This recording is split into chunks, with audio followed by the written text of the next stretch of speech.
Tafontsika tokolasitoko vavy amin'ny takarivan'ny asabotsy fa 7 ny volana janoary ity dia manasanao zay anaraka hatramin'ny farany fampalalam-baovao atolotra ihany koa ny arahaba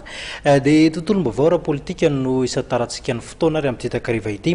tsy matotra ara-politika ny mpitondra ankehitriny hoe Andriamatogy Maxime Maralaiseny raha nitondra ny fomba fijeriny mba inetsika nataony ny filoham-pireneny Rajoelina Rampianina teny Avoloha farany teo iny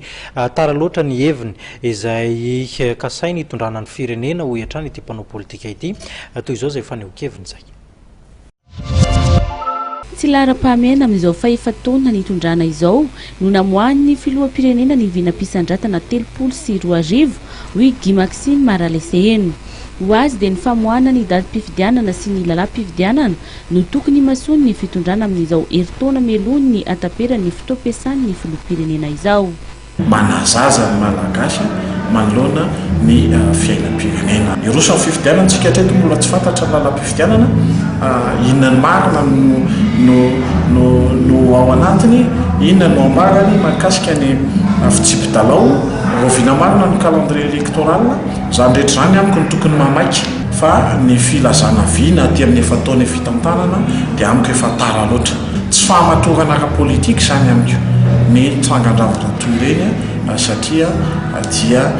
tsy amin'ny fotoana tokony hanambarana azy, amin'ny fotoana tokony hitenenana azy no atao fa miandry fotoana hafa aty aoriana izay mazava ho azy fa tsy manam-paikady tena mazava zany matoa efa taona aty aoriana izay vao manolotra ny vinam-piarahamonina toy ireny. Ny sosialy vahoaka amin'izao miteny izao izay tsy misy miraharaha fa fantatritsika hoe ny vahoaka malagasy 770 amin'ny ankapobeny dia na mandry fotsy na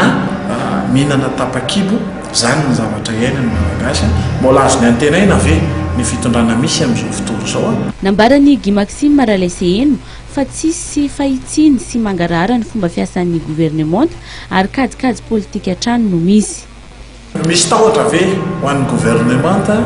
ny ampandehanana ny volavolan-dalam-pifidianana io makany ny parlement sa mbola misy kajikajy miainga avy amin'ilay fantatritsika hoe tsy fahamarina toerany solombavam-bahoaka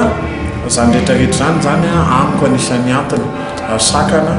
tsy andehanany io lalam-pifidianana io eny amin'ny antenimieram-pirenena amin'izao tsika miteny izao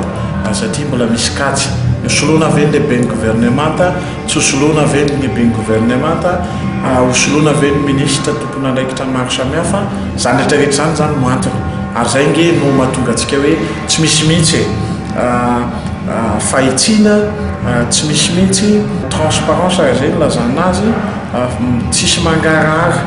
hoe iroso amin'ny fifidianana dia roviana mitovy amin'ny teo aloha ihany fa izay no lazana azy ny hanao mafisany toerana